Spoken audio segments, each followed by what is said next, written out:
Bon, on va commencer. D'abord, merci à tous d'avoir bravé les intempéries qui étaient non pas prévues exactement à l'heure de la conférence, mais qui étaient dans l'air pour l'après-midi. Et puis, on va parler de démolition. Alors, comme vous le savez, les auteurs sont à la merci de leurs éditeurs, et le titre initial du bouquin, c'était « Francia delenda est », pour reprendre l'expression de Caton l'Ancien qui parlait de Carthage. Alors mon éditeur m'a dit « mais vous êtes complètement cinglé, vous allez passer pour un intellectuel, alors changez-moi vite ce titre ».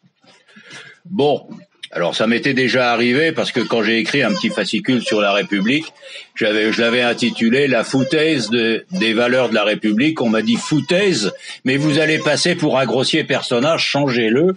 Alors j'ai mis « mirage » à la place de « foutaise », alors le mirage des valeurs de la République. Bref. Alors pourquoi j'ai écrit ce bouquin que j'ai donc réintitulé « Démolition ». C'est que je n'aime pas Monsieur Macron, comme je l'ai dit tout à l'heure, mais je n'aime pas non plus l'injustice. Et à force d'entendre des tas de gens dire « Macron démolit la France », j'ai quand même trouvé que c'était pas très juste, parce que la démolition de la France a commencé bien avant, notamment dans les années 70. Dans les années, alors je reviendrai tout à l'heure sur les années 70, mais disons que le grand virage de l'Occident vers la mondialisation s'est passé dans la décennie 60-70. Par exemple, c'est là qu'il y a toutes les lois sur l'avortement, 73, 74, enfin bref, il s'est passé des tas de choses. Les lois sur la rénovation, entre guillemets, de l'école. Bref, c'est Pompidou qui a commencé le carnage. Et évidemment, Pompidou, vous vous souvenez tous de la loi de 73 interdisant à l'État d'emprunter de l'argent à sa banque centrale, ce qui a déclenché le processus qui permet d'endetter toutes les nations vis-à-vis des banques. Et c'est pas tout à fait par hasard si Pompidou a fait ça, puisqu'il sortait du vénérable établissement dont notre président actuel est lui aussi issu.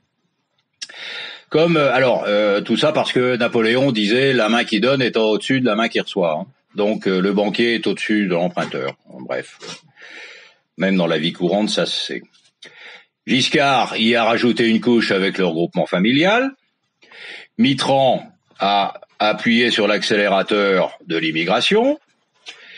Chirac a expliqué que l'Europe n'était pas chrétienne. Sarko a sorti le Karcher et l'a aussi sec remis au placard pour surtout pas s'en servir. Et Hollande a fait tout ce qu'il fallait pour améliorer le pouvoir de la finance et pour faire rigoler le monde entier avec son scooter. Bon, chacun y a donc été de sa petite pierre sur l'édifice de la démolition. Alors, à mon avis, pour démolir un pays, il faut s'y prendre de plusieurs façons. Il faut démolir d'abord les fondamentaux, ça sera mon premier paragraphe. Après, il faut démolir les éléments de puissance, ça sera le deuxième. Il faut admettre la pression des agents externes qui veulent démolir le pays. Et une fois que je vous aurai foutu le cafard en vous racontant tout ça, je vous expliquerai pourquoi il faut garder le moral quand même, et néanmoins. Alors les fondamentaux, c'est quoi? Bon, en gros, depuis l'Empire perse, les civilisations et les nations ont fonctionné sur trois éléments. L'esprit, c'est-à-dire les prêtres sous une forme ou sous une autre, c'est-à-dire, en résumé, ceux qui prient. Les militaires et qui défendent la société, c'est-à-dire ceux qui se battent. Et les travailleurs, c'est-à-dire ceux qui travaillent pour nourrir la société et entretenir les deux catégories précédentes. Étant entendu que depuis, la catégorie des travailleurs représente en gros 85 à 90% de la société et les deux autres des éléments minoritaires en nombre mais fondamentaux en influence.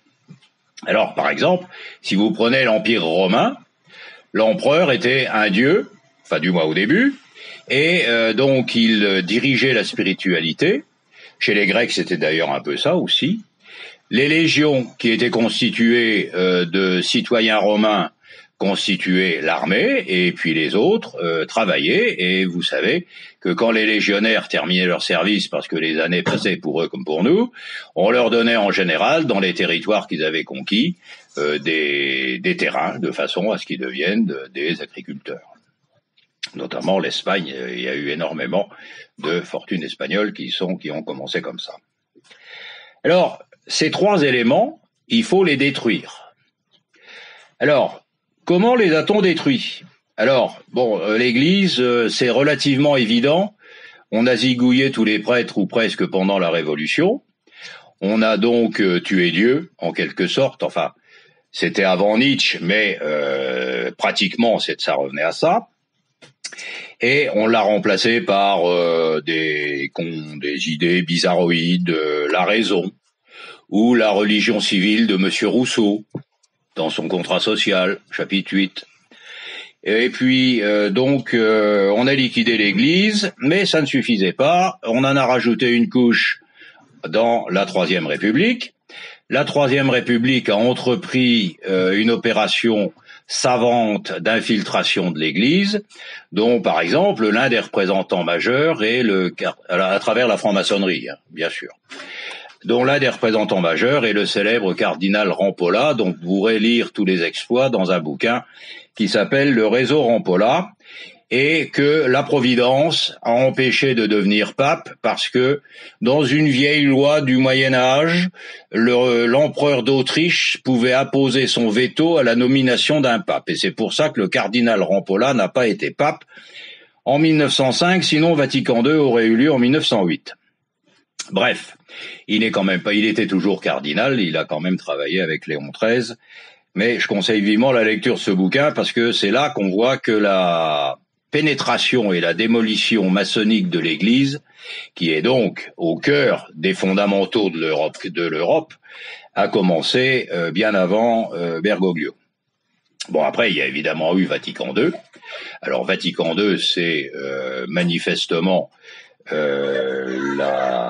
une application de l'infiltration maçonnique dans l'Église, et je vous conseille de lire un autre bouquin qui est l'Accord de Metz. L'Accord de Metz, c'est un petit bouquin format demi A4 qui fait une 150aine de pages, qui a été écrit par Jean Madiran, qui est certainement quelqu'un dont vous avez entendu parler, même les plus jeunes, et qui explique comment les cardinaux, donc par l'intermédiaire de la France, puisque ça s'est passé à Metz, sont passés à un accord avec l'Union soviétique, dont le terme d'échange était l'Union soviétique admet d'envoyer des représentants de l'Église orthodoxe à Vatican II, à condition que le mot communiste ne soit jamais prononcé pendant tout le concile.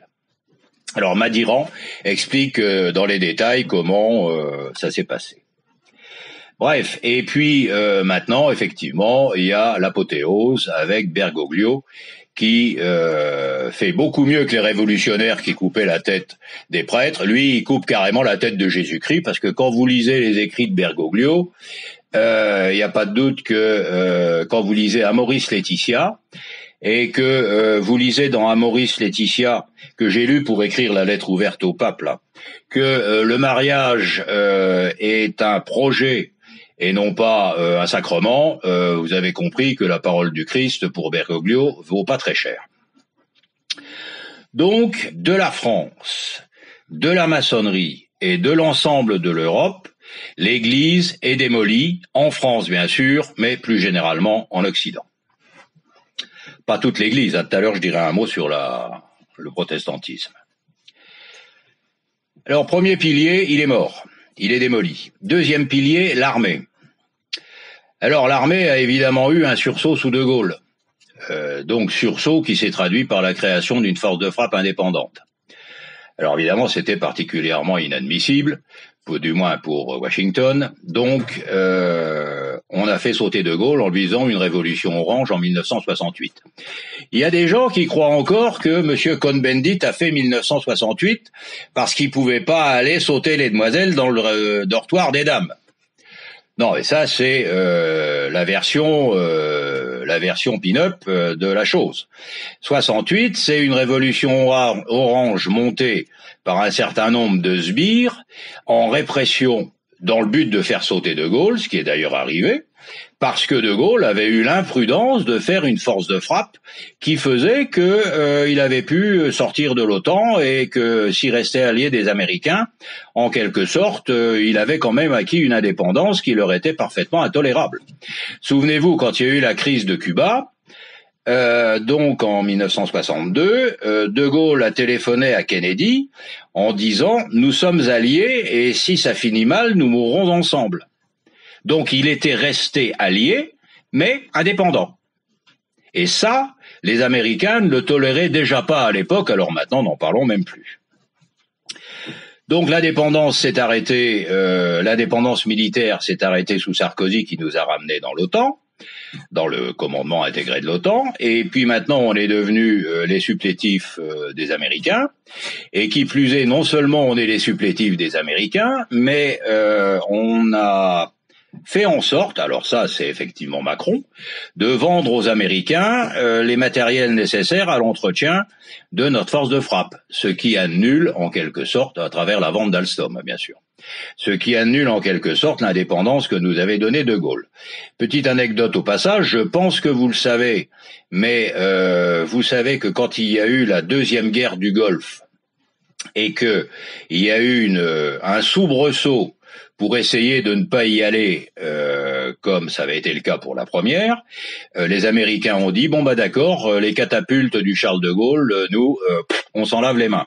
Comme les catapultes des avions pour décoller du Charles de Gaulle sont américaines, c'était l'immobilisation finale et définitive du Charles de Gaulle. Post-scriptum, si vous regardez la presse spécialisée dans la marine, j'y reviendrai après, on a recommencé pour le nouveau porte-avions, c'est-à-dire le contrat d'achat des 2 catapultes du nouveau porte-avions qu'on est en train d'étudier a déjà été passé à je ne sais plus quelle société américaine. Donc on recommence notre asservissement, comme si on n'était pas foutu de faire des catapultes électromagnétiques pour balader un avion de 20 tonnes, ou enfin 20 tonnes à pleine charge, sur 300 mètres à 300 à l'heure sur 300 mètres de long. Enfin, faut pas rigoler. Ou alors les ingénieurs sont plus qu'ils sont.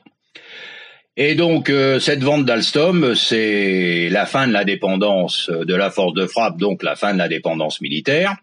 Et évidemment, je passe sur les détails de l'armée qui se bagarre au Sahel ou en d'autres lieux où elle a plus ou moins grand-chose à faire, dans du matériel qui est complètement hors d'âge, enfin dans des conditions épouvantables et dans un problème budgétaire dont elle n'arrive pas à se sortir. Grosso modo, de mémoire, le budget de l'armée aujourd'hui, ça doit être de l'ordre de 1,3 1,4%. C'était le double sous De Gaulle quand même. Et puis, troisième, donc, l'armée est démolie. Ça s'est passé d'une manière plus insidieuse, mais est mieux présentée en quelque sorte. Tout le monde croit encore que 68, c'est une histoire d'étudiants qui avaient un peu les nerfs à vif. C'est pas du tout ça, c'est une révolution orange, c'est le prototype des révolutions oranges. Donc l'armée est démolie. Quant au travail, le travail aussi est démoli et la certification de la fin du travail, je dis bien de la fin du travail, s'est passée à San Francisco le 27 septembre 1995. Il y avait une conférence d'une 500aine de personnes représentant les élites mondiales à l'hôtel Fairmont, qui est un grand hôtel de San Francisco. Bon. Et au cours de cette conférence, Monsieur Brzezinski, une des plus grandes catastrophes que l'Occident ait portées, a déclaré que il fallait préparer un monde dans lequel 80% des hommes seraient inutiles.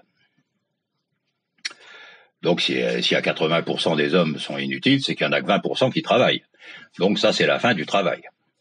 Et il a inventé un terme anglais qui s'appelle le tititainment. Le tititainment, c'est pour occuper les 80% d'inutiles. Alors le tititainment, j'ai traduit ça en français par le sport et le sexe. Quoique le tititainment serait plutôt l'inverse, le sexe d'abord, le sport après. Mais enfin, il faut amuser les gens avec ce qui les amuse. Alors la première distraction des gens, c'est le sexe, hein. Et la deuxième, c'est le football. Le football ou la natation, enfin bref, le sport en général, à condition que ça soit à la télé. Hein, je mets à part le sport que chacun fait en allant faire un jogging le matin ou en allant jouer réellement au foot. Je parle du sport qui amuse, c'est-à-dire le mec qui est dans son fauteuil avec ses cookies à regarder la finale de la coupe. Donc ça a été inventé et publié en 95, en septembre 95. Et on retrouve 25 ans, enfin 30 ans après, Monsieur Schwab, qui explique dans son bouquin qu'il faut éliminer les activités qui sont pas informatisables. Et donc, comme en général les activités non informatisables, ça correspond à la classe moyenne, ça va très bien dans le panorama du Grand Reset, dont le but stratégique est de décomposer la société en 0,1% d'élite et 99,9% d'esclaves. Donc, les trois piliers d'une société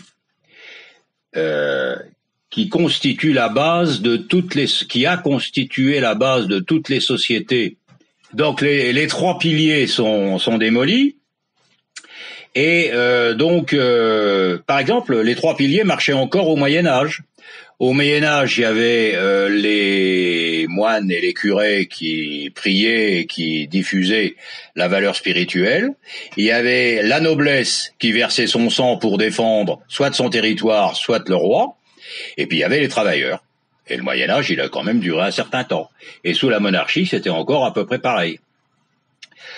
Donc voilà. Alors évidemment, quand on détruit les fondamentaux, la société est quand même sérieusement fragilisée. Alors après, il faut détruire la puissance. Alors, la première puissance d'un pays, c'est quand même la population, qu'on le veuille ou non. Alors, ça a été progressif, mais le premier à avoir écrit noir sur blanc qu'il fallait métisser la population européenne pour la changer, c'est un certain monsieur Koudenov-Kalergi. Est-ce que ce nom dit quelque chose à quelqu'un? Monsieur Koudenov-Kalergi était un diplomate autrichien marié à une japonaise qui a écrit dans un bouquin qui s'appelle L'idéalisme pratique, sorti en 1925, que la race du futur en Europe serait négroïdo-eurasienne. Donc, c'est en 1925 qu'un individu a écrit pour la première fois qu'il fallait faire débarquer l'Afrique en Europe. Alors, ça a mis du temps. Mais il faut savoir que Koudenov-Kalergi a eu un grand avenir dans la construction européenne. Il y a une fondation Koudenov-Kalergi qui s'est bagarrée, qui était implantée aux États-Unis, implantée en Europe, qui s'est bagarrée pour l'unification européenne dans une idée qui est à peu près celle qui est appliquée aujourd'hui. Donc, on détruit le peuple par l'immigration. Bon, et évidemment, je parlerai tout à l'heure des destructions médicales de la population qui sont arrivées dans les années 70 suite aux cogitations des Américains sur l'avortement, qui ne sont que des applicatifs, des théories visant à la réduction de la population mondiale, théories remontant à relativement longtemps. On en reparlera tout à l'heure. Donc, détruire la population, c'est détruire la puissance, parce que quelqu'un a dit bien avant moi, qui était plus malin que moi, il n'y a de richesse que d'hommes. Donc, quand on détruit les hommes, quand on les métisse, quand on tue leur culture, et quand, in fine, par l'avortement, on les tue avant de les tuer par d'autres méthodes, on détruit la puissance du pays. L'autre façon, c'est l'éducation. Parce que ça sert à rien d'avoir des gens qui savent rien faire. Donc il faut les éduquer. Alors l'éducation a tenu à peu près la route jusqu'à la Révolution. Bon, il y a eu un sursaut grâce à Napoléon, et puis un deuxième sursaut grâce au retour de la monarchie, Napoléon III inclus. Et la Troisième République a dû continuer ce sursaut éducatif pour une raison stratégique. Quand la guerre 70 a été perdue, tout le monde a dit en France, et notamment ceux qui l'avaient instrumenté, c'est-à-dire Gambetta et les socialistes, et tous les imbéciles qui sont tombés dans le panneau de la dépêche d'Ems. Donc, tout le monde a fait savoir que la guerre avait été perdue parce que l'éducation prussienne était supérieure à l'éducation française. Donc, dans la période 1875-1914, et encore après, on a eu une éducation maçonnique et républicaine de qualité pour deux raisons. Une raison majeure, c'est qu'il fallait refaire la guerre à l'Allemagne pour récupérer l'Alsace-Lorraine, même si la guerre 14 n'avait rien à voir dans son déclenchement avec l'histoire de l'Alsace-Lorraine. Mais ça, c'est ce qu'on a dit au peuple. Mais ça s'est quand même traduit par une bonne éducation pendant 50 ans, enfin 40 ans. Et puis la deuxième raison, c'est que ça a quand même permis de construire une industrie, parce que dès que les gens savent lire et compter pour compter les balles du chargeur et lire le mode d'emploi du fusil, ils savent aussi lire et compter pour compter le nombre de millimètres qu'enlève la fraiseuse et lire le mode d'emploi de la machine. Bon. Donc ça a permis de développer l'industrie. Mais l'éducation, donc entre les deux guerres, ça s'est à peu près maintenu. Mais après la guerre, il y a eu le couple infernal Langevin-Vallon. Langevin-Vallon qui a repris des idées sur l'éducation, qui avait été cogité par un intellectuel, un curé intellectuel breton, dont le nom m'échappe présentement, que Robespierre avait refusé, c'est tout dire, et donc qui a été idée reprise par Langevin-Vallon, dont le fondement c'est que il faut arrêter une éducation verticale qui enseigne des choses, il faut que les enfants se forment eux-mêmes leur propre savoir, ce qui est la théorie d'aujourd'hui. Alors quand De Gaulle a vu le plan Langevin-Vallon, soit qu'il savait ce qui s'était passé sous Robespierre, soit il a eu un sursaut de bon sens, il l'a envoyé à la poubelle. Donc Langevin-Vallon était pas content, ils étaient communistes tous les deux, je pense que tout le monde le sait. Donc Langevin-Vallon n'a pas pu exercer ses talents, mais quand il y a eu 68, le plan Langevin-Vallon a été récupéré par le gouvernement issu de mai 68, et on est parti sur l'autoconstruction des savoirs et la suppression de l'éducation verticale où un sachant enseigne des apprenants. On est passé de l'axe vertical à l'axe horizontal. On a le résultat aujourd'hui. Alors, évidemment, dans cette autoconstruction du savoir que l'on complète dans le secteur public par l'instruction du gender et tout le reste, c'est un racisme social absolument abominable. Parce que les gens conscients et qui ont les moyens extirpent leurs mômes de cette éducation publique qui les massacre et qui les fabrique comme de futurs esclaves, comme dit Brigelli. Brigelli le dit dans ses bouquins, La fabrique du crétin, tome 1, La fabrique du crétin, tome 2, où il explique qu'on fabrique des crétins qui seront des bons consommateurs. La consommation étant le sujet que nous colle sous les yeux du matin au soir, TF1, LCI et consorts. Alors les gens qui effectivement ont les moyens de sortir leur môme de cet enfer, ils les mettent dans des écoles où on n'applique pas la méthode globale. On n'applique pas la méthode globale. Si on a le temps, j'ai un texte sur la méthode globale là dans mes petits papiers qui vaut son pesant de cacahuètes en 97. Donc on détruit l'éducation. Je passe sur l'histoire parce que sinon j'en ai pour 1h30. Il y a un autre drame fondamental qui est, à mon avis, l'un des plus graves de tous. C'est la destruction de l'industrie. Si vous voulez, l'industrie a été créée de tout temps, depuis le Moyen-Âge, par des gens qui avaient des idées pour créer quelque chose qui rendait service à d'autres gens. En échange de quoi, ils gagnaient un peu de sous, ils pouvaient investir dans ce qui leur était nécessaire pour fabriquer les produits ou les services en question. Sauf que, à partir des années 70, la définition de l'industrie a changé. L'industrie est devenue un ensemble d'organisations détenues par des actionnaires dont le but est de maximiser le bénéfice des actionnaires. Quant à ce qu'on fabrique, on s'en fout. L'essentiel, c'est que la télévision le vende. Quant à sa qualité, on s'en fout. On va vous vendre des voitures électriques en vous faisant croire que ça ne tombe pas en panne. Enfin, à part ça, elles font beaucoup plus d'accidents que les autres parce qu'elles sont silencieuses. Bon. Bref, on se fout de ce qu'on vend à condition que ça paye. Alors ça, c'est un changement de paradigme majeur. Majeur.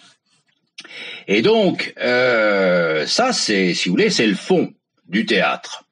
Et puis, il y a un monsieur qui s'appelait Tchuruk, qui était un polytechnicien. Alors, chez les polytechniciens, il y a des gens de tout poil, hein. Tout poil, il y a des gens bien, il y a des gens moins bien, il n'y a pas beaucoup de... L'ennui, c'est qu'il n'y a pas beaucoup de crétins définitifs, mais que quand c'est des gens à la con, ils font des dégâts qui, eux, sont définitifs. Et monsieur Tchuruk, il a inventé le fabless. Alors, fabless, c'est un terme anglais qui dit l'entreprise sans usine. La théorie de Tchuruk, qui est sortie dans une conférence qu'il a tenue un peu aux environs de 2000, il y a 20 ans en quelque sorte, c'est pour gagner de l'argent, il faut garder le pouvoir intellectuel, c'est-à-dire le design, la conception et la partie intellectuelle, et il faut sous-traiter à ceux qui peuvent fabriquer pour pas cher. Et c'est la théorie du fabless qui a tué les industries occidentales, et surtout en France, pour les transférer ailleurs, et surtout en Chine. Sauf quand il s'agit de produits symboliques du pays, comme les Mercedes ou les BMW. Donc, cette catastrophe, ça a été une catastrophe absolument majeure. Il a liquidé lui-même dans la société, c'était Alcatel, autant que je me souvienne à l'époque, 120 usines en Europe. Donc, ça, si vous voulez, ça a été une catastrophe absolument majeure, qui est tombée à peu près à la même date qu'une autre catastrophe dont on ne s'est pas plus remis que de la première, c'est le 28 février 1997, quand le Conseil d'État a annulé, sous la pression des écolos, l'ordre du gouvernement de remise en marche de Superphénix. Si vous voulez, Superphénix était ce qu'on appelle un réacteur à neutrons rapides. Alors, je connais pas bien le domaine du nucléaire, mais je sais que les réacteurs à neutrons rapides, ils ont une caractéristique majeure, c'est qu'ils consomment les déchets des autres centrales nucléaires dites classiques. Alors, les écolos ont monté tout un bateau sur l'histoire du refroidissement à l'hélium liquide, et donc ils ont arrêté Superphénix. Ça, c'était la mort du nucléaire français à terme. Et il faut savoir que ça a été fait sous Jospin. Alors l'arrêt définitif, c'est le 15 juin, donc peu après le décret du Conseil d'État 97. Le gouvernement, c'était Jospin et Voynet. Et il faut savoir que les réacteurs à neutrons rapides, maintenant, il y en a en Chine, il y en a en Russie, il y en a aux États-Unis, il y en a pas chez nous. Et on se demande maintenant, dans le cadre des cogitations macroniennes sur le nucléaire, si on va pas réinventer un Superphénix bis. Il faut quand même savoir que quand on a arrêté Superphénix, il y avait un prototype pré-industriel qui fonctionnait parfaitement bien. C'est un crime. Si vous voulez, Tchuruk, c'est une connerie, mais avoir arrêté Superphénix, c'est un crime contre la France. Et comme c'est le gouvernement qui l'a décidé, vous faites pas un dessin. Alors, ça, vraiment, si vous voulez, la destruction de l'industrie, c'est un drame absolument majeur. Bon, l'agriculture, on l'a démolie par le mondialisme, hein, c'est-à-dire on fait sauter par l'OMC toutes les barrières douanières. Donc, comme on les rétablit pas en faisant des contrôles d'entrée pour vérifier s'il y a des OGM dans les produits agricoles, s'il y a des antibiotiques dans les vaches brésiliennes et toute autre chose qui permettrait d'être compatible avec le libre-échange de l'OMC en arrêtant toutes les productions extérieures, parce que les lois qu'on applique chez nous pour nos agriculteurs, tout le monde se fout d'importer des produits qui viennent de l'extérieur où ces lois-là n'existent pas où tout le monde s'assied dessus. Par exemple, les antibiotiques dans les viandes américaines, que ce soit les viandes américaines, USA ou canadiennes, ou que ce soit les OGM du Brésil ou de l'Argentine.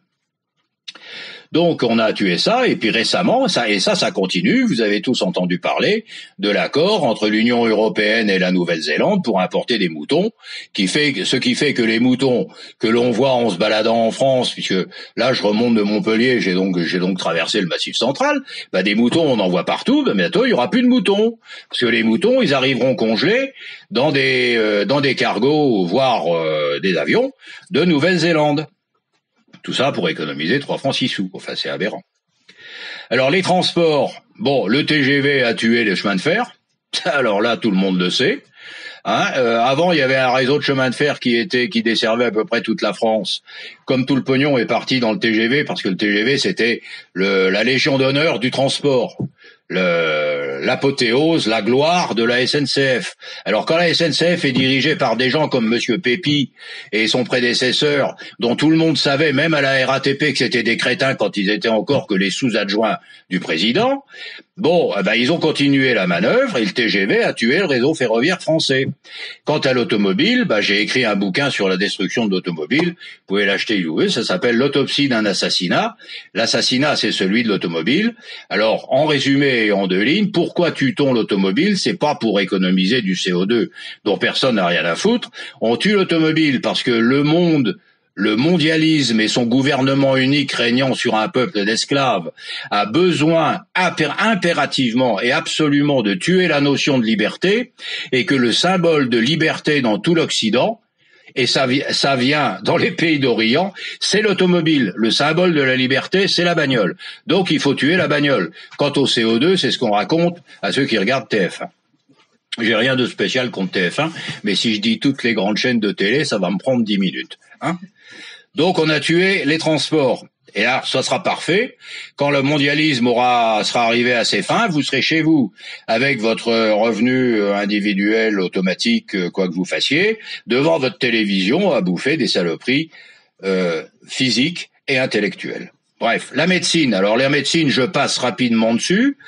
Hippocrate va être remplacé par le technocrate.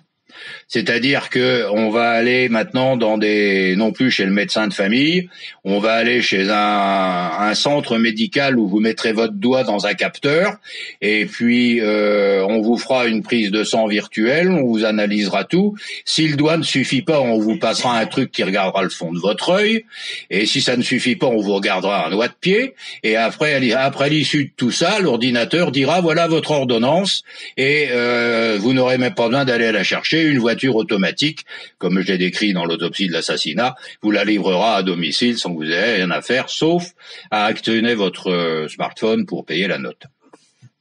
Donc la médecine est morte. Maintenant, on va vers la télémédecine. Ça commence. Bon.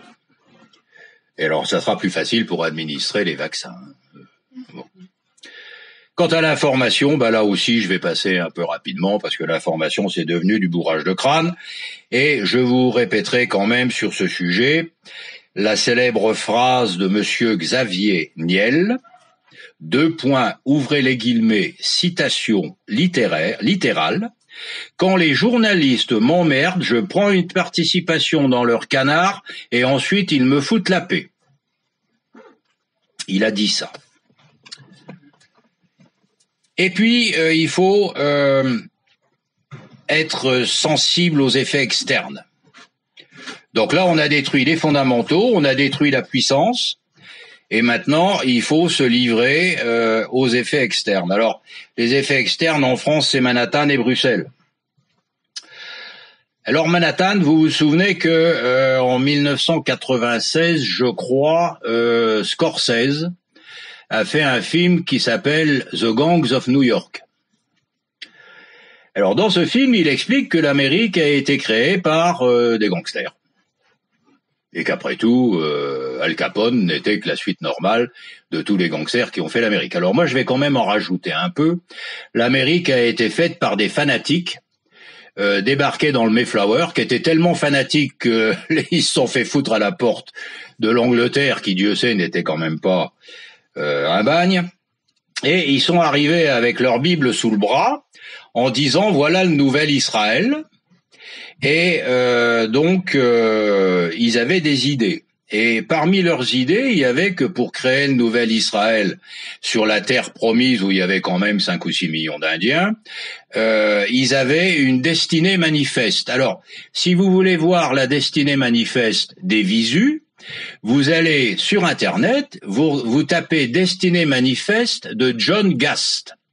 John Gast est un peintre qui a représenté la destinée manifeste sous forme d'un grand tableau, où on voit donc l'Amérique représentée sous la forme d'une dame dans des vêtements vaporeux qui marche de façon triomphante, devant laquelle, en bas du tableau à gauche, les Indiens se barrent en se disant pourvu qu'elle nous épargne.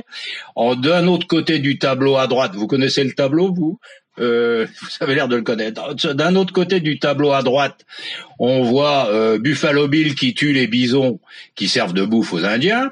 Et puis l'Amérique tient dans la main un fil téléphonique.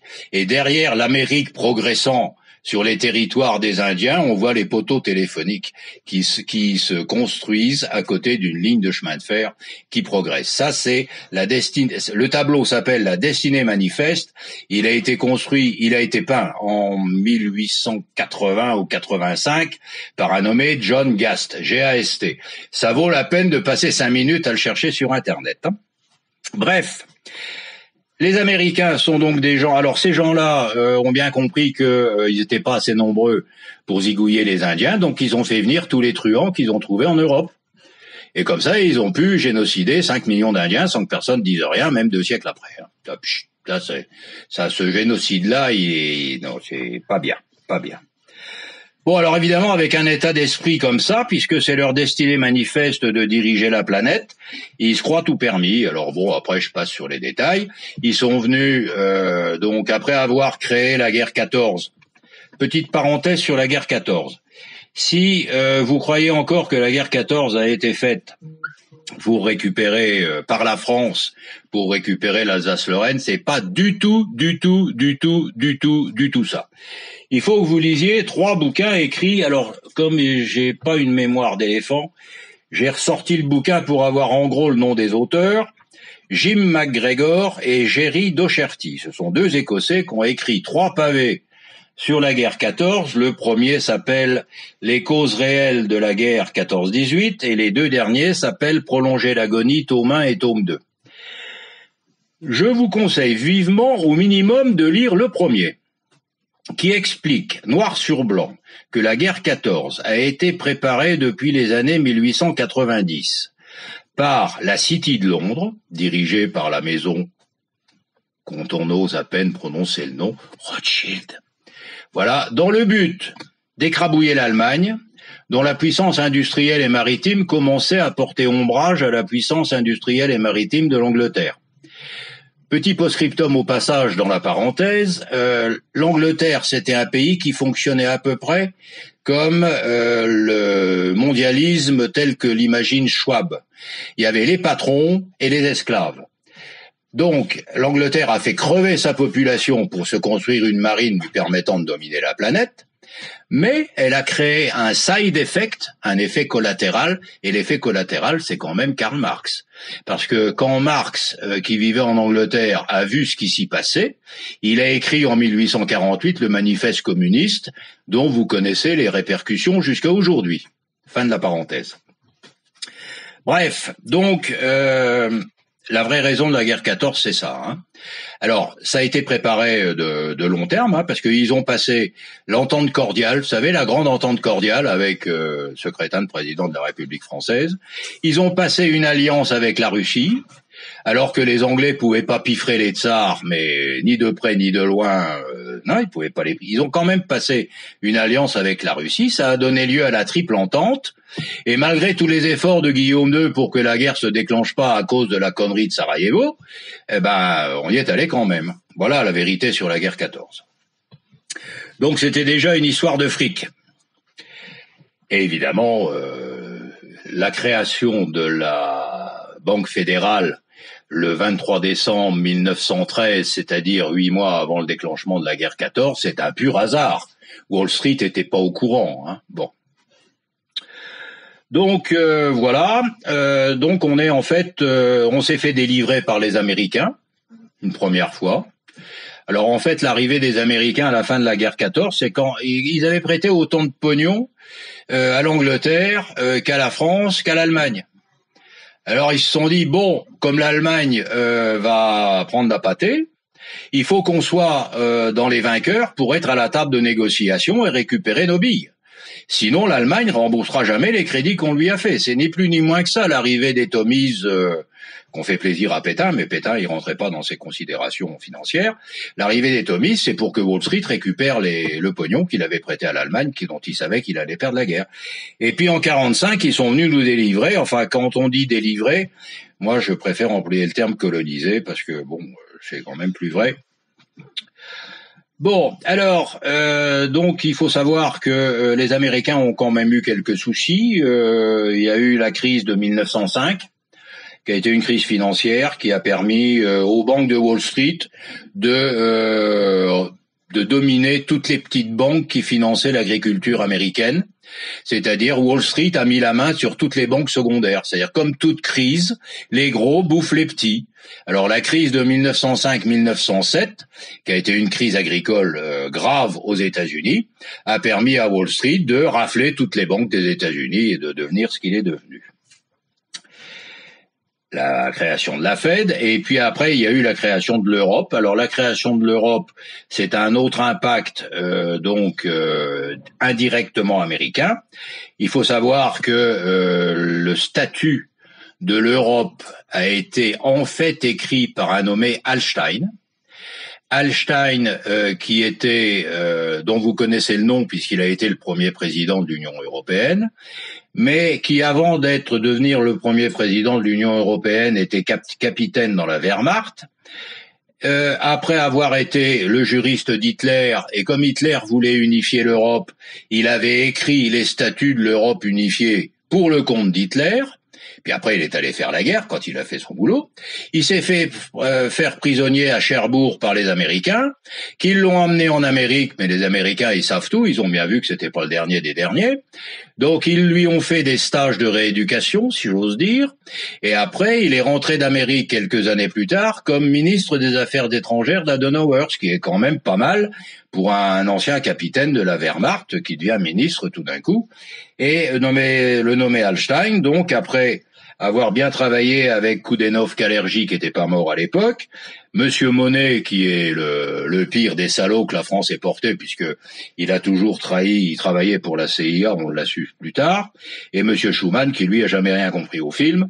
Donc ces quatre-là ont créé l'Europe sur un statut et une définition issue des travaux de Hallstein, conseiller juridique d'Hitler pour l'Europe unie nazie. Et puis dans les effets externes, il y a un paragraphe qui est un peu moins préoccupant, que j'appelle le moche international. Si vous voulez, il faut aussi détruire la culture. Et la peinture, la sculpture, entre guillemets, classique, ça ne convient pas du tout. Je m'essuie les yeux parce que j'ai un petit problème de yeux. Alors, ne vous inquiétez pas, c'est pas que je sois triste, mais mon ophtalmo me dit régulièrement tous les 3 ou 4 mois, vous plaignez pas d'avoir les yeux qui pleurent, ça c'est mieux que l'inverse. Alors bon, donc je me console, mais enfin il y a des fois quand je fais une conférence, ça surprend. Mais ne vous étonnez pas. Bref, il fallait détruire l'art. Parce que l'art, c'est un sujet qui enracine. Et comme il s'agit de déraciner, il faut détruire l'art. Donc ça a commencé par le célèbre urinoir de Duchamp en 1917, donc qui a été exposé à New York, et ça a continué jusqu'à un truc que j'ai vu, c'est la tête de mort en inox qui était devant le Palais Grassi, le long du Grand Canal de Venise en 2007. Devant le Palais Grassi qui appartient à Monsieur Pinault. Alors entre-temps, on a eu le vagin de la reine, on a eu le homard de Kunz, on a eu le plug de McCarthy, et on a aussi, donc ça c'est le moche architectural, le moche de la sculpture. On a le moche musical, c'est-à-dire que Trenet et Brassens maintenant c'est le rap, et tout ce qui va avec, et sans oublier quand même l'influence des accords passés entre Monsieur Blum, le grand socialiste, qui nous a fait perdre la guerre, et Monsieur Byrnes, le grand américain, accord du 20 mars 1946, qui a autorisé les Américains à disposer, alors je pense que c'est un tiers, enfin c'est entre 30, c'est au moins 30% des disponibilités de passage de films des salles de cinéma en France. Et c'est ça qui explique l'invasion d'Hollywood en France. Parce que ah oui, alors un dernier point, alors là j'en parle très bien parce que ça je l'ai vécu, la parole d'un Américain ne vaut rien. Ça je l'ai vécu professionnellement un certain nombre de fois. Un Américain vous dit je vais faire ça, faut surtout pas le croire, hein. Surtout pas le croire, si ça lui demande un effort. Si lui, il vous demande quelque chose, il viendra vous demander « Ah, vous m'avez dit ça, mais si lui, il vous promet quelque chose, ça vaut pas un clou. » Et donc, comme les 30% c'était dans l'accord, vous savez très bien que dans les années 50, les films américains, c'était beaucoup plus que 30% sur les écrans français. Voilà. Donc, bon. Je ne parlerai pas de... Oui, ça fait quand même pas loin de 3/4 d'heure qu'on y est. Je ne vous parlerai pas des problèmes de dépopulation. Mais je vais quand même faire un codicile. Est-ce que quelqu'un parmi vous connaît les défuntes Georgia Guidestones? Oui, vous. Alors, les Georgia Guidestones, c'est un monument qui a été construit en Géorgie par on ne sait pas qui, un monsieur dont le pseudonyme était R.C. Cruyff. Alors R.C., il y a des gens qui disent que ça veut dire Rose Croix, et bon, peu importe. Bref, c'est un monument qui a dû coûter beaucoup de sous. Il s'agit de 4 plaques de granit d'à peu près 7-8 mètres de haut sur 2 mètres de long, verticales, en croix. Et au-dessus, pour les faire tenir ensemble, il y a une plaque horizontale.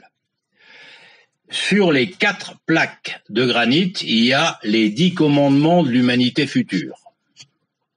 Alors je les ai là, je vais vous les lire parce que là ça vaut son pesant de cacahuètes. Je vous les lis en français parce que c'est la seule langue qui n'est pas utilisée sur les Georgia Guidestones. Je vous donnerai dans quelle langue elle existe après. 1. Maintenez l'humanité en dessous de 500 millions d'individus en perpétuel équilibre avec la nature. 500 millions d'individus, c'est 5 millions qui dirigent et 495 millions qui sont des esclaves pour faire bouffer les 5 millions d'autres. 2. Guider la reproduction. Ça, c'est pas écrit sur les Georgia Guidestones, hein, c'est un commentaire personnel. 2. Guider la reproduction intelligemment en améliorant la forme physique et la diversité. Ça, c'est l'utérus artificiel qu'on est en train de mettre au point. Unissez l'humanité avec une nouvelle langue mondiale. Bon, pas à choisir, c'est l'anglais. Traiter de la passion, de la foi, de la tradition et de toutes les autres choses avec modération, c'est-à-dire tuer la religion, en gros. C'est pas incompatible avec ce que dit Rousseau dans son paragraphe sur la religion civile dans le contrat social. Hein. Notez bien ça. Protéger les personnes et les nations avec des lois et des tribunaux équitables. Ça va encore à peu près. Mais, tout de suite après, laisser toutes les nations régler leurs problèmes externes et internes devant un tribunal mondial. Alors ça, si c'est pas l'ONU qui se prend une extase, je ne sais plus ce qu'il faut dire. 7. Éviter les lois et les fonctionnaires inutiles, c'est à peu près la seule sur laquelle je serais d'accord. Équilibrer les droits personnels et les devoirs sociaux, ça c'est Monsieur Schwab. Faire primer la vérité, la beauté, l'amour en recherchant l'harmonie avec l'infini. Alors celle-là est très importante, très très très importante. C'est le remplacement de la religion par la gnose. Parce que l'harmonie avec l'infini, ça veut dire que la création n'est pas une création, mais une émanation. C'est-à-dire que tout ce qui existe n'a pas été créé par Dieu, mais a émané du corps de Dieu. En gros, la création, c'est sa parole. La gnose dit que la création, c'est une saignée de Dieu. Ça change tout. Ça change tout parce que c'est la base de la Kabbale. Hein. Ça change tout parce que si effectivement ce qu'on appelle couramment la création est une émanation de Dieu, tout, y compris les arbres, les cailloux, les fleuves, tout est divinisé. Ça change complètement les rapports entre l'homme et la nature. Ça, c'est extrêmement important. C'est la Kabbale de Reuchlin. Et dernier point, ne soyez pas un cancer sur la terre, laissez une place à la nature. C'est la conséquence du point précédent. Alors, les 8 langues dans lesquelles ce texte est gravé sont l'anglais, l'espagnol, le russe, le chinois, l'arabe, l'hébreu, l'hindi et le swahili. Il n'y a ni le français, ni l'italien, ni le latin. Et sur la plaque supérieure, donc ça c'est sur les 8 faces des 4 plaques verticales. Et sur la plaque supérieure, le babylonien, le grec ancien, le sanskrit et les hiéroglyphes. Alors, ce bâtiment a été construit dans les années 1980. Comme je l'ai dit, par on ne sait pas très bien qui.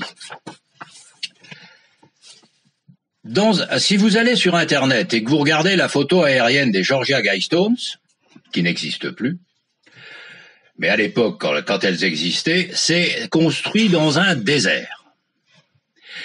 Il n'y a rien. Il y a un petit village qui est à 7 ou 8 kilomètres et la première grande ville qui doit être Atlanta est à 80 bornes. Pourquoi ont-ils fait ça dans un désert? C'est pour marquer leur philosophie et qu'on ne le sache pas trop. Mais ça a fini par se savoir. La preuve, c'est qu'il y a des gens parmi vous qui ne le savaient pas encore. Moi, je suis tombé là-dessus par le plus grand des hasards il y a 25 ans. Et j'ai fait tam-tam. J'en ai parlé à tout le monde. À chaque fois que je faisais une conférence, je parlais des Georgia Guidestones et j'en parle encore. Ça n'est pas sans rapport avec la démolition de la France, parce que c'est la charte du mondialisme. Et alors, pour finir l'histoire des Georgia Guidestones, il faut savoir qu'elles ont été démolies il y a 3 mois. Elles ont été volontairement démolies et on ne sait pas plus par qui que l'on ne sait qui les a construites. C'est-à-dire que ce monument mondialiste a vécu 40 ans dans l'espoir de passer inaperçu. Il n'est pas passé inaperçu, ça c'était une sacrée erreur d'analyse, et ils ont voulu l'effacer parce qu'il était très accusateur. Quand vous lisez les 10 commandements, on ne peut pas dire que ça soit un monde idéal pour le commun des mortels. Et il est démoli. Alors, évidemment, comme je vous l'ai dit tout à l'heure en entrée, vous aurez le cafard quand j'aurai fini, mais je vais vous expliquer pourquoi il ne faut pas avoir le cafard. Bon. Pourquoi la France? Parce que la France est la fille aînée de l'Église, et que le mondialisme a un ennemi, c'est le catholicisme. Attention, je dis bien le catholicisme, pas la chrétienté, hein. Parce que le protestantisme, qui est né de Luther, lui-même très influencé par Erasme, l'inventeur de l'individualisme, et un nommé Johannes Reuchlin, spécialiste de la Kabbale, qui a répandu le Talmud pendant tout le XVe siècle dans toute l'Europe. Alors Reuchlin, il a écrit un bouquin épais comme ça sur la Kabbale, je l'ai reçu il y a 8 jours, je l'ai pas encore lu. Bon, mais Luther a donné naissance. Alors Luther n'était pas si méchant que ça, c'était un pauvre type qui était sous influence. Et il a toujours refusé, notamment, de supprimer l'interdiction de l'usure. C'est pour ça qu'il y a eu Calvin après. Calvin qui, avec ses prédestinations, a ouvert les portes pour que les protestants calvinistes fassent n'importe quoi. Puisque la prédestination, quoi que vous fassiez sur terre, vous êtes prédestiné à l'enfer ou au salut dès avant votre naissance. C'est ça la prédestination. Donc sur terre, vous pouvez faire n'importe quoi. Et Calvin a donné naissance au capitalisme allemand, hollandais, anglais, américain. C'est tous des calvinistes. Donc, tout ça, si vous voulez, ça faisait partie, l'hérésie protestante et surtout calviniste est une composante de la démolition du catholicisme parce qu'elle, effectivement, est mondialiste.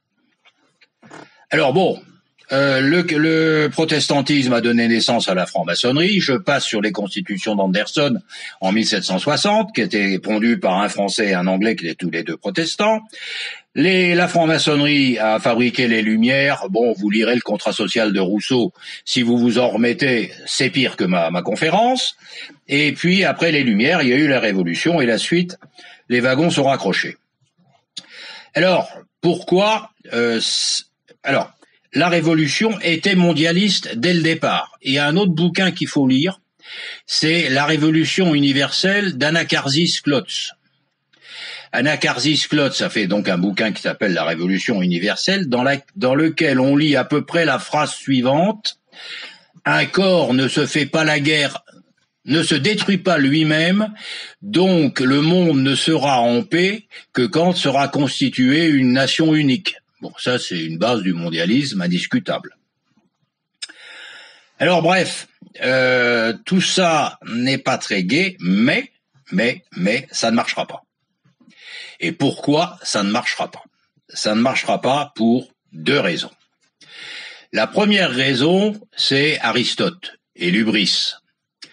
Tout ce qui est exagéré finit par se casser la figure. Alors je le dis pas dans les termes d'Aristote, mais je l'ai dit dans des termes plus clairs. Quand c'est trop gros, ça ne passe pas. Et le mondialisme conçu par Wall Street, la Maison Blanche et les grandes sociétés multinationales se cassera les reins sur la Russie, la Chine ou l'Afrique. Parce que les blacks, et c'est pas de mal à veille, qui vont digérer ça. Hein. Donc, en résumé, petite parenthèse, Poutine est en train de nous défendre. Hein. Parce que la guerre d'Ukraine, ça n'est pas une histoire à la con pour deux régions de l'Ukraine, qui est un pays qui n'a jamais existé entre nous. La guerre d'Ukraine, c'est une guerre eschatologique entre ceux qui défendent le spirituel et ceux qui sont du côté du pognon. Bon. Premier point, donc, première raison pour laquelle ça ne marchera pas, c'est trop exagéré pour pouvoir fonctionner. Il y aura des adversités, il y aura des oppositions.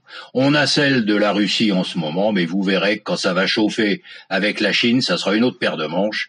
Et quand ça chauffera avec le 1,5 milliard d'Africains, là, ça sera encore pire qu'avec la Chine. Deuxième raison, le gouvernement mondial, donc l'effondrement définitif de toutes les nations, ne fonctionnera que sur deux bases, les financiers et les informaticiens. Parce qu'une dictature mondiale qui met en esclavage ne serait-ce que 500 millions d'habitants, ça ne peut fonctionner que par une dictature numérique furieuse. Or, entre ces deux-là, un jour, un financier de Wall Street dira aux informaticiens de la Silicon Valley la phrase épouvantable « Vous nous coûtez trop cher ». Et les gens de la Silicon Valley répondront cette deuxième phrase épouvantable « Sans nous, vous n'êtes rien ». Et ce jour-là, c'est la fin du mondialisme. Voilà pourquoi il faut rester optimiste. Je passe sur la troisième raison. Pour ceux qui croient en Dieu, il y a la vertu d'espérance. Voilà.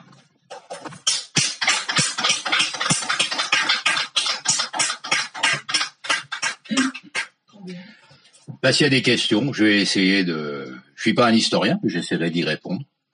Par rapport à la guerre entre la Russie et l'Ukraine, c'est vrai que nous, dans nos milieux, on est plus... Enfin, il y en a qui sont plus pro-russes, d'autres plus ukrainiens, pas forcément pour les bonnes raisons. Mais donc là, forcément, enfin, on voit bien qu'il vaut mieux soutenir Poutine que les Américains. Mais c'est quand même pas la panacée non plus. Je veux dire, c'est le moins mauvais. Enfin, il y en a qui non, c'est le meilleur. Les panacées n'existent pas. Donc, le problème de l'Ukraine, c'est que l'Ukraine est un pays qui n'existe pas. C'est un pays composite qui a été composé par l'Union soviétique à partir de résidus de la Pologne, de la Hongrie. Enfin bref, c'est une composition totalement et de la Russie, une composition totalement bizarroïde qui n'aurait jamais dû avoir une indépendance en tant qu'État. Bon, ça allait à peu près en tant que partie de l'Union soviétique, mais en tant qu'État indépendant, ça pouvait pas marcher, tout le monde le savait. Sauf que Khrouchtchev avait une épouse ukrainienne. Donc, il a donné une autonomie à l'Ukraine. Et puis, quand l'autonomie est devenue en 91 l'indépendance, ils ont établi un gouvernement comme tout pays indépendant. Et tout ça, ah oui, autre chose. Pendant ce temps-là, Monsieur Brzezinski, l'épouvantable, a sorti un bouquin qui s'appelle Le Grand Échiquier. Et dans Le Grand Échiquier, Brzezinski reprend les théories de deux personnages qui sont l'amiral Mahan à la fin du 19e siècle et Mackinder qui était un militaire anglais, deux personnages qui ont établi et verrouillé la théorie des puissances maritimes versus les puissances continentales. Et Brzezinski a extirpé ça dans son bouquin qui remonte aux années 90-2000, en disant pour garder la puissance maritime des États-Unis qui avait remplacé l'Angleterre en tant que puissance maritime majeure, et éviter l'union des puissances continentales, c'est-à-dire l'union des terres qui vont de Gibraltar à Vladivostok, parce que l'union de cet ensemble continental, les États-Unis sont morts. Parce que dans cet ensemble continental, il y a toutes les ressources, il y a toutes les énergies, il y a toutes les compétences, il y a tout ce qu'il faut. Donc, pour éviter ça, la politique américaine ne doit avoir qu'un but, c'est séparer l'Occident de la Russie. Et pour séparer l'Occident de la Russie, je vous signale que Brzezinski a écrit ça en 90 ou 95. Il faut arracher l'Ukraine à la Russie. À peine Khrouchtchev avait filé l'indépendance, la fin de l'Union soviétique avait filé l'indépendance à l'Ukraine, Brzezinski écrivait qu'il fallait enlever l'Ukraine à la Russie. Bon, 30 ans après, ils ont fait le boulot. Ils ont d'abord, quand l'Ukraine est devenue indépendante, il y a eu un gouvernement qui était plus ou moins pro-russe. Quand ils en ont eu assez d'avoir des gouvernements pro-russes, ils ont fait la révolution de 2004, qui a foiré.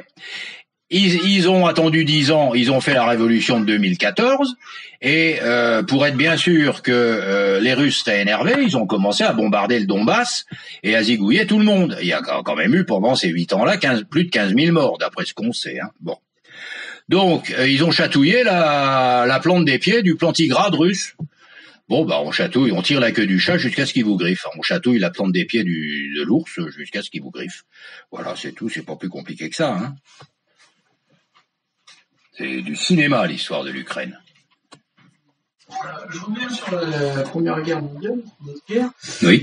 C'est Rissen, et puis je crois que Mullins déjà le développé dans son livre sur la réserve fédérale. En fait, effectivement, la Fed avait financé les Rothschild, les banques, les filiales de Rothschild avaient financé les deux camps au départ, et ils pensent que c'est la révolution bolchevique qui a poussé finalement les Américains à choisir ce camp-là, parce que ils ne voulaient pas entrer en guerre aux côtés de l'Empire russe, notamment les Rothschild ne voulaient pas entrer en guerre aux côtés de l'Empire russe, parce que...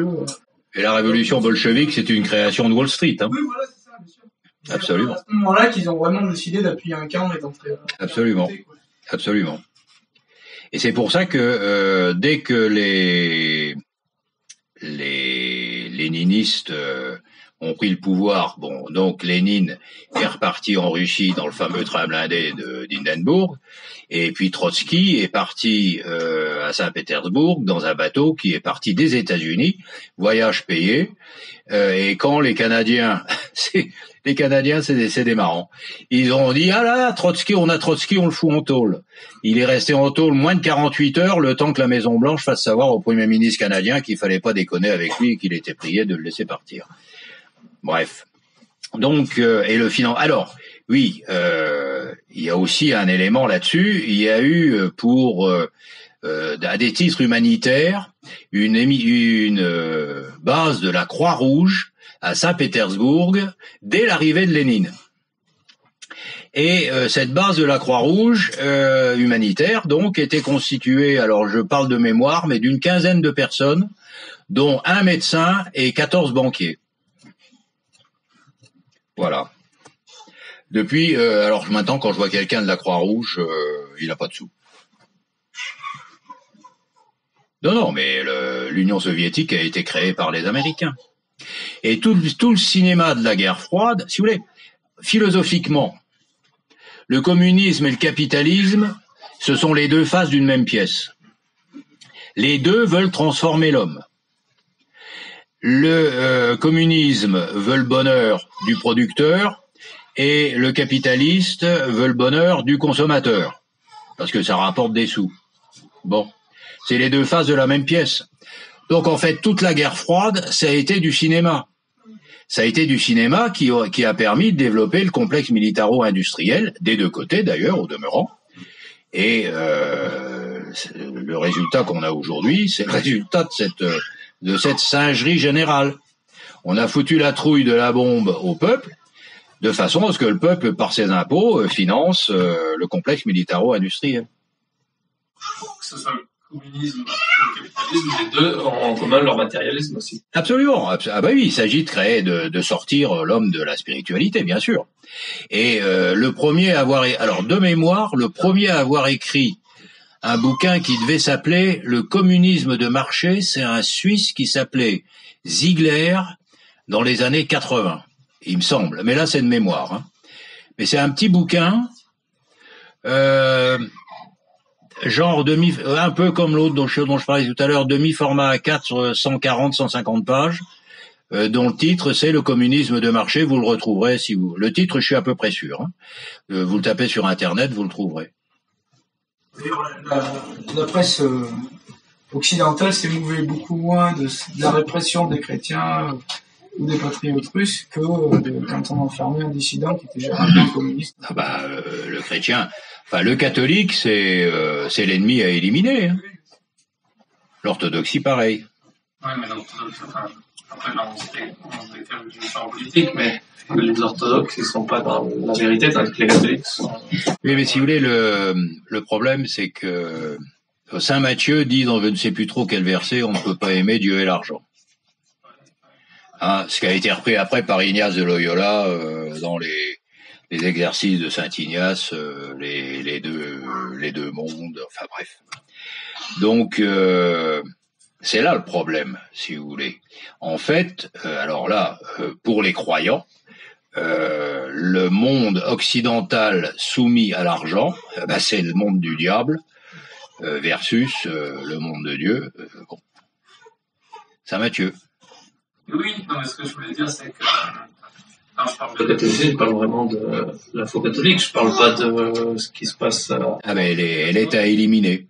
Elle est à éliminer, sinon le mondialisme ne peut pas fonctionner, si vous voulez. Oui, on est dans le même plan, catholicisme, mais... Ah non, j'ai bien dit, le protestantisme, il est tout à fait conforme au mondialisme, surtout dans sa version calviniste. Parce que si vous voulez, le point clé, c'est l'interdiction de l'usure. L'interdiction de l'usure a été opérationnelle, grosso modo, de la libération du catholicisme à la fin de l'Empire romain, l'édit de Milan, et jusque la Révolution. La Révolution a pris un décret annulant l'interdiction du prêt à intérêt de mémoire début décembre 1789. C'est donc une des premières choses qu'elle a faites. Et c'est pas tout à fait par hasard, parce que la suppression du prêt à intérêt, c'était l'application légale du calvinisme qui est en arrière-plan de la franc-maçonnerie qui a créé la Révolution. Et de Rousseau, bien sûr. Donc, si vous voulez, si on regarde ça du point de vue spirituel, c'est d'une cohérence parfaite. Seulement, on regarde jamais ça comme ça du point de vue spirituel. Le point de vue spirituel, TF1, il est mouru. Il n'existe pas. Donc pour moi c'est assez clair, mais c'est ce que j'essaye d'expliquer pour que ça soit clair pour tout le monde, voilà. Je repense à la mentalité des colons américains, ça peut expliquer pourquoi aujourd'hui ils sont aussi aptes à soutenir l'entité sioniste. Ah bah. Non mais vraiment, regardez le tableau de John Gast. Donc la destinée manifeste, c'est hallucinant. Hallucinant, comme ça représente, donc à la fin du 19e siècle, ça représente parfaitement leur comportement dans l'avenir. Cette idéologie messianique qu'ils ont aujourd'hui, quoi. Absolument. Absolument. Ils ont l'intime conviction de représenter le bien, et que tout ce qui n'est pas d'accord avec eux, c'est le mal. C'est le mal. Bon, ils ont un peu oublié, c'est l'histoire, ils ont un peu oublié les quelques millions d'Indiens qui sont passés à la friteuse, et ils ont un peu oublié leurs origines, qui sont quand même des origines essentiellement de truands débarqués d'Europe. Hein. Et puis je ne sais pas si vous avez vu qu'il y a eu récemment deux gangsters notoires qui ont reçu une décoration, alors évidemment ils commencent à être un peu âgés, qui ont reçu récemment une décoration pour leur comportement pendant la guerre, alors que depuis, parce qu'ils étaient donc des Siciliens, ils ont aidé les troupes américaines au nom de la mafia en Sicile, et en 2022 ils se font décorer par le président des États-Unis au nom des services rendus aux États-Unis. D'ailleurs, Luciano qui devait être condamné à mort et que les Américains ont... Absolument, Luciano, il a aussi rendu quelques services, ce qui fait qu'on s'est contenté de le mettre en tôle.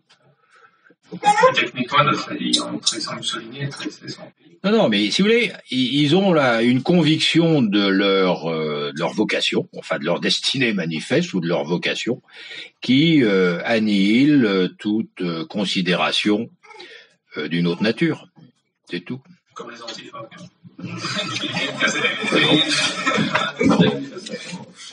Les antifas, ceux-là, c'est comme d'autres, il faut voir qui est-ce qui tire les ficelles. Quand il y a eu les gilets jaunes, en 2018 ou 19, je sais plus, 18, donc ça a commencé quelque chose comme en novembre. Je disais à Colette, mais nom de Dieu, qu'est-ce qu'ils foutent au ministère de l'Intérieur? Ils ont pas ouvert le tiroir où il y avait les trotskistes. Ils ont mis un mois à balancer les antifas sur les ronds-points pour emmerder les autres. Alors je disais à Colette, mais qu'est-ce qu'ils foutent? Ils ont pas trouvé le bon tiroir, ils savent pas comment faire. Puis ils ont fini par trouver quand même. Il y a autre chose, si vous avez le temps, essayez de trouver un autre truc qui est en anglais. C'est ce tableau-là. Ce tableau-là date de 1969. Il s'appelle sur Internet le tableau de Frédéric S. Jaffé.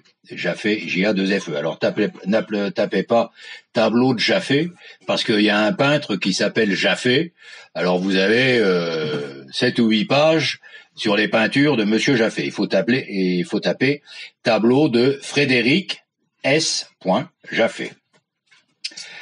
C'est un tableau qui a été fait par ce Monsieur Jaffé, qui était le numéro 2 du planning familial de New York, dont le patron était un nommé Berelson, pour préparer la conférence du dit Berelson à la conférence de Dhaka, qui fut la première conférence sur la santé reproductive, c'est-à-dire la première conférence sur l'élimination de la surpopulation.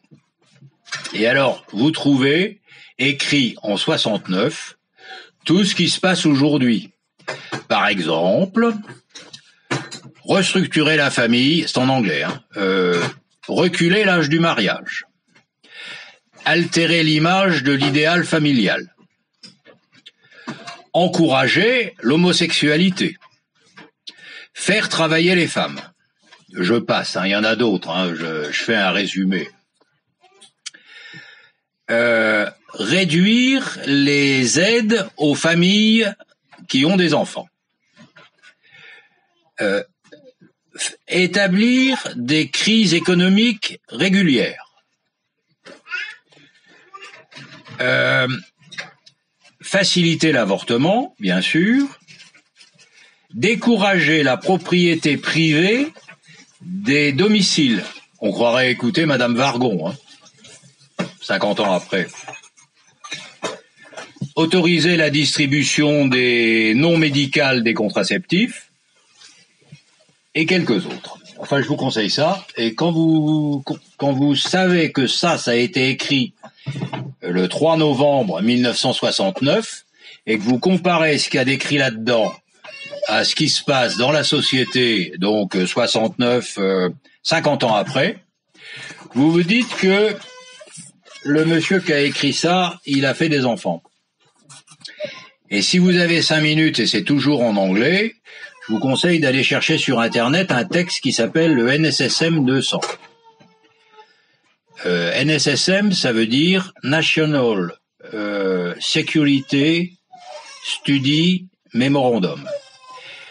Ça a été pondu en 1974 et c'est un texte sérieux puisque celui qui l'a signé avant de l'envoyer au président américain, c'est Kissinger. On retrouve dedans quasiment toutes les mesures du tableau de Jaffe. Mais sous le titre « Mesures nécessaires pour défendre les intérêts des États-Unis dans le contrôle des ressources naturelles ».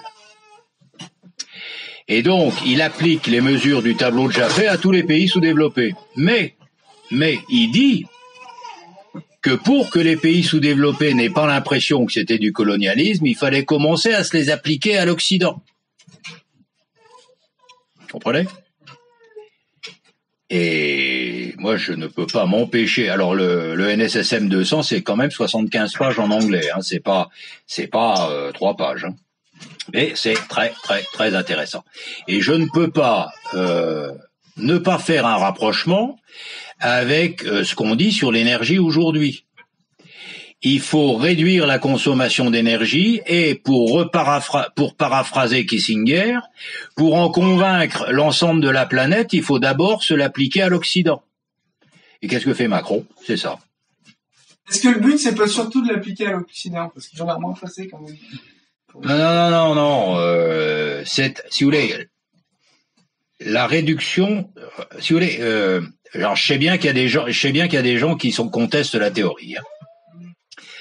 Mais pendant très très longtemps, on a pensé, et même ceux qui ne sont pas totalement d'accord, que la vie, en soi, c'était l'impact d'une énergie dans de la matière inerte. La matière inerte étant prédisposée à donner une matière vivante et une certaine forme d'énergie permettant que ça se passe. Alors je sais bien que ça n'est pas dans le bouquin de Bonacieux et Bolloré, ne présente pas les choses tout à fait comme ça, mais je pense quand même que l'énergie gratuite, ou presque, et abondante, est quand même une condition majeure du développement de la vie.